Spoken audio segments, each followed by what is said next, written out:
What happens when two of Hollywood's most iconic and most polarizing figures collide live on national television? When Harrison Ford and Mel Gibson ended up sharing the couch on The View, no one anticipated the powder keg that was about to ignite. What began as a routine guest segment turned into one of the most tense, unforgettable confrontations in daytime TV history. It started with energy in the air, tense, thick, and electric. Harrison Ford had been greeted with roaring applause, his signature mix of charm and dry humor winning over the hosts and audience with ease. He was there promoting a new film, relaxed and in control. Then came Gibson. The reception, noticeably muted. He looked tense, his movements tight. His tone clipped from the start. He wouldn't even make eye contact with Ford. Whoopi Goldberg tried to break the ice with light banter, but Gibson was on edge, dodging questions, stiff in his seat, and visibly irritated. "So, Mel, you're here to talk about your new film," Whoopi said, before veering into deeper territory. "But given your past controversies, how do you feel sharing the stage with Harrison today?" Mel didn't flinch. "I think we should focus on the work," he shot back coldly. "Not on whatever narrative people want to push. I've been in this business longer than most of you've been alive. I don't need anyone's permission to keep doing what I do." A silence fell over the table. Ford didn't say a word, just watched him, jaw tight, eyes sharp. But the studio could sense it, the calm before the storm. Joy Behar leaned forward next, asking Gibson about recent remarks he'd made criticizing Hollywood's liberal elite. That's when things erupted. "I stand by every word," Gibson snapped. "This industry's been taken over by people who hate tradition, who hate what made this country great, and I'm done pretending just to make them comfortable." Ford finally spoke. Quiet, composed, but steel-laced every syllable. "Mel, with all due respect, I think you're confusing disagreement with persecution. I've worked in this town for over 40 years. I've seen every viewpoint. But this idea that there's a conspiracy against your values, that's not reality. It's resentment dressed up as righteousness." Gibson whipped his head toward Ford, eyes flashing. "Easy for you to say, Harrison. You've never been persecuted. You've never had your career threatened for speaking truth. Some of us have actually paid a price." The room shifted. Even the host sensed this was no longer a typical celebrity spat. Still, Ford didn't raise his voice. He didn't need to. "There's a difference," he said slowly, "between courage and cruelty. And most people know the difference, even if you don't." Gasps echoed in the audience. Gibson leaned forward, red in the face. "Are you calling me cruel?" "I'm not calling you anything," Ford replied evenly. "I'm saying that if your beliefs are hurting people, they're not brave, they're just loud." That's when Gibson stood up. Fast, aggressively. "You want to talk about hurting people? I've made films that matter, that take risks, that confront the human condition. And what have you done? You've been playing the same damn character for 30 years, flying ships and cracking whips." The jab landed, but Ford didn't blink. He just smiled, calm, slow, and cutting. "You're right, Mel," he said. "I've played heroes. You just pretend to be one." The room froze. And then, without another word, Mel Gibson stormed off the set, leaving Ford in silence, still seated, still composed, having said everything he needed to. "People look up to heroes," Ford said calmly. "They inspire others to be better. But real heroes don't tear people down to lift themselves up. They don't spread hate. They don't blame the world for their mistakes." Mel Gibson's hands were trembling now. Whether from rage or something else, it wasn't clear. "You sanctimonious piece of—" He stopped himself, glancing at the cameras. "You have no idea what you're talking about. You live in a bubble, surrounded by yes men. You've never faced real adversity. Never had to fight for anything." "Fighting for something and fighting people aren't the same," Ford said coolly. "And I don't think you've ever learned the difference." The studio was electric with tension. The hosts had become silent spectators to a war of titans. Whoopi Goldberg finally stepped in, trying to cool things down. "Gentlemen, maybe we need to take a breath. We're live, and I think the audience would appreciate something a bit more constructive." But Gibson wasn't backing down. He stayed on his feet, face flushed. "No, Whoopi.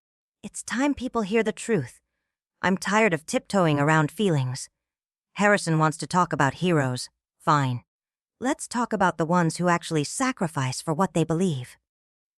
Not the ones who play pretend for a living." Ford leaned back in his chair, unreadable. "I'm listening, Mel. Enlighten us. Heroes are the men and women who serve in uniform." Gibson snapped. "The ones who build something real. Businesses, jobs, lives. People who contribute. Not actors who hide behind makeup and scripts." The shot about military service was deliberate. Ford had never served, and it hadn't gone unnoticed by critics over the years. But instead of reacting, Ford nodded. "You're right," he said quietly.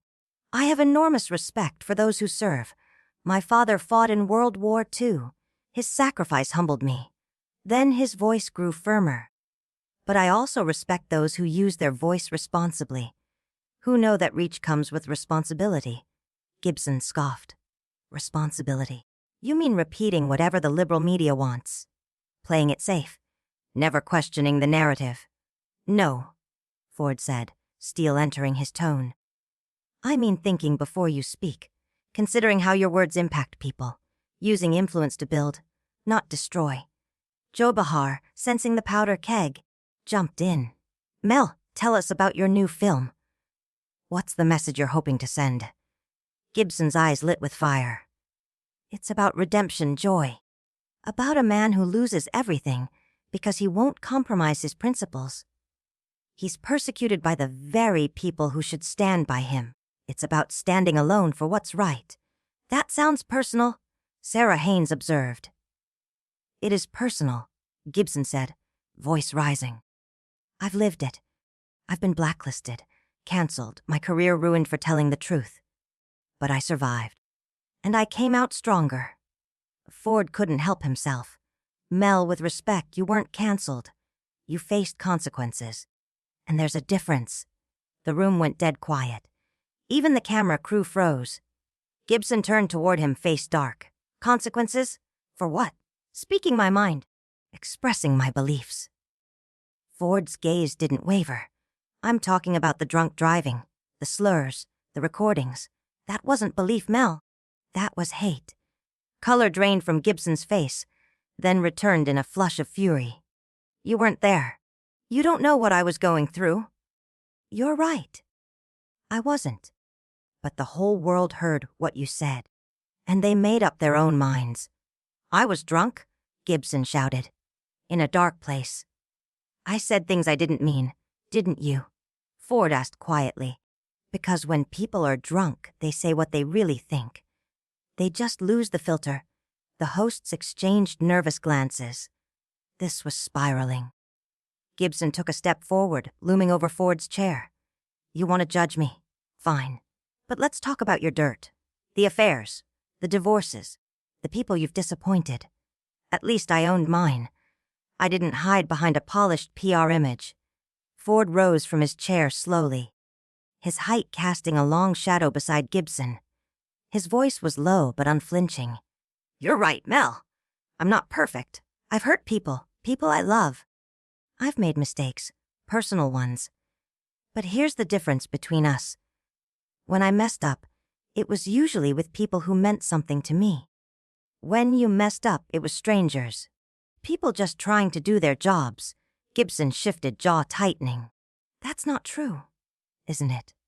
Ford asked, taking a step closer. "The cop doing his job. The reporters asking questions. The entire Jewish community you unloaded on. You didn't even know those people, but you blamed them.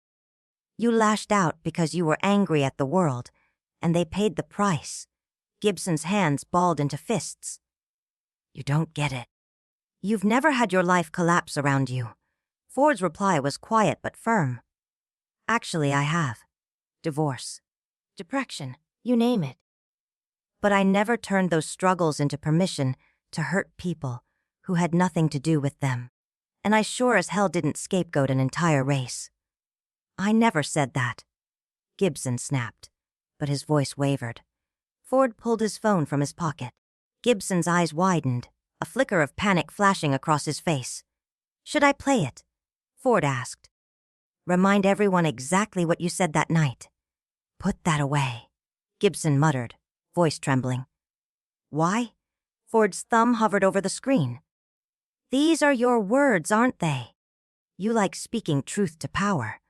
So why are you scared to hear your own voice? The silence in the studio was suffocating. The hosts looked like they wanted to melt into the floor. Gibson's breathing, ragged and loud, crackled through his mic. That's not who I am, he finally said, barely audible. Ford didn't move. Then who are you, Mel? His tone didn't rise. It didn't need to. Because from where I'm standing, you haven't changed. You've just gotten better at hiding it. Gibson froze. His eyes locked on the phone like it was about to explode. The stillness was unbearable until Whoopi finally spoke. Harrison, maybe that's enough, she said carefully. But Ford didn't take his eyes off Gibson. You know what, he said, sliding the phone back into his coat. I don't need to play it. Everyone already knows what you said. What they might not know is what you did after. Gibson blinked. What are you talking about? I'm talking about the apology tour, Ford said, easing back into his chair like a lion settling in the grass. The PR interviews, the staged photos, the meetings, the charity donations, the carefully crafted image rehab. All of it designed to make you employable again. Not because you grew, but because you got desperate. That's not true, Gibson said, but his voice cracked. Ford leaned forward. Isn't it? I was there, Mel. I saw you working those rooms, smiling, shaking hands, playing the role. But you know what I never saw? Real remorse. I never saw a man who understood the harm he'd done. Joy Behar broke in cautious. Harrison, what exactly did you witness? Ford's expression darkened. There was a charity dinner. Holocaust survivors' big event. Mel was there, making a scene of support, writing a check with cameras rolling. But later, in the parking lot, I heard him on the phone, complaining, saying it was all a performance. Just something he had to do to get back into Hollywood's good graces. Gibson went pale. That's not what happened. No. Ford tilted his head. Then enlighten us. Share your great moment of transformation. Tell us when you looked in the mirror and actually saw the damage. Gibson opened his mouth, but no sound came. His eyes scanned the room like a cornered animal looking for a way out. Ford didn't wait. I'll tell you what I think happened, he said, voice low, steady, devastating. You realized your career meant more to you than your principles. And everything since has been one long, well, rehearsed lie. Ford's voice was steady. I think you realized you had a choice. Either change your behavior or lose everything you'd built. So you changed the behavior, but not the heart. Gibson's voice came out weakly. You don't know what's in my heart. You're right. Ford nodded. I don't, but I know what comes out of your mouth. And even today, sitting here, you're still blaming everyone else for your mistakes. Still playing the victim. Still refusing to take real responsibility for the damage you've caused. Sarah Haynes tried to cut in. Maybe we should shift the conversation. Ford wasn't done. No, Sarah. This matters, because this isn't just about Mel. This is about accountability. About the difference between saying you're sorry and actually being sorry. Gibson finally pushed back. I have apologized. Publicly. Privately. I've made amends. Have you? Ford asked, eyes locked on him. Or have you just done what your publicist told you to do? Because there's a big difference between going through the motions and actually changing who you are. I have changed, Gibson said firmly. Ford pulled out his phone, not to play a recording this time, but to read. This is from an interview you gave 6 months ago. Quote, I've learned to be more careful about what I say in public, but I haven't changed my core beliefs. I still think this industry has problems, and I still think someone needs to speak out about them." End quote. Gibson's shoulders sagged. "That's out of context." "Is it?" Ford challenged. "Because it sounds a lot like you've just learned to hide your views better, not change them." The studio was silent. Even the cameras seemed frozen in place. Ford's voice dropped into a calm, cutting tone. "Let me ask you something, Mel. Do you believe Jewish people control Hollywood? Do you believe they're responsible for your career setbacks?" Gibson opened his mouth, closed it, struggled for words. I don't. "It's a simple question," Ford pressed. "Yes or no? Do you believe Jewish people are responsible for your problems?" "No," Gibson finally said, almost inaudibly. "I'm sorry," Ford said, cupping a hand to his ear. "No," Gibson repeated, louder this time. "Good," Ford nodded. "No, let's keep going." He didn't break eye contact. "Do you accept that your drunk driving arrest and the things you said afterward were your fault? Yours alone?" "Yes." "And do you believe the consequences you faced were justified?"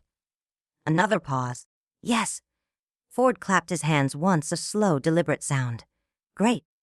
Now tell me why you spent the first 20 minutes of this interview blaming everyone but yourself." Gibson looked stunned, trapped in his own contradiction. "I don't know." "I do," Ford said. "It's because you haven't really changed. You've just learned to say the right things when you're cornered. But your first instinct is still to deflect. Still to frame yourself as the victim. Still to avoid the hard truth. Whoopi tried one last time. Maybe now we can move on. Talk about your films." Ford wasn't letting go. Actually, Whoopi, his film is relevant. "Tell us about it, Mel. The one where you play a man persecuted for his beliefs."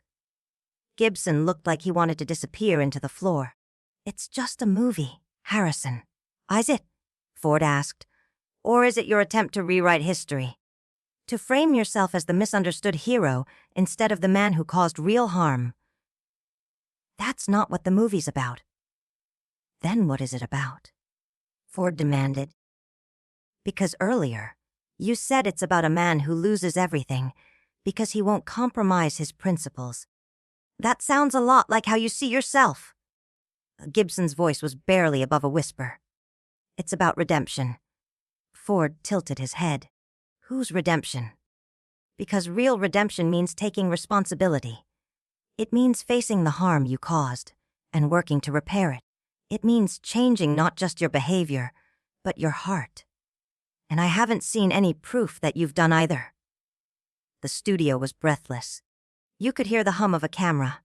Every pair of eyes was fixed on Gibson, who stood motionless, barely breathing. Then, quietly, Ford added, "You know what's really tragic, Mel. You're a gifted filmmaker. You've made powerful, moving work. You could have used your voice to heal, to uplift, but instead you used it to divide. And even now, after everything, it seems like you're still trying to make yourself the victim." Gibson's eyes welled with tears. Whether from shame, rage, or grief, no one could say. "I don't know what you want from me, Harrison," he said. "I want you to tell the truth," Ford replied. "To stop hiding behind excuses. To take real ownership. And I want you to do it because it's right, not because it's good PR." Gibson glanced around the studio, at the hosts, at the cameras, at the silent audience. Finally, he turned back to Ford, and something, however faint, shifted in his eyes. "I'm sorry," he said. "I'm sorry for what I said. I'm sorry for the pain I caused, and I'm sorry for making excuses." "You're right, I haven't changed." "I just got better at hiding it." Ford studied him for a long moment, then nodded. "That's a start. But saying it on live television doesn't mean much. You need to show it, with your actions. Over time." Gibson wiped his eyes, squared his shoulders. "You're right, I will. I hope so," Ford said. "Because the world doesn't need more anger or blame. It needs people who build bridges, not burn them. People who make others better, not smaller. As the show cut to commercial, Gibson quietly walked off the set, head low. Ford remained seated, watching him leave, his expression unreadable. The confrontation was over. But the ripple it created would echo far beyond the walls of that studio.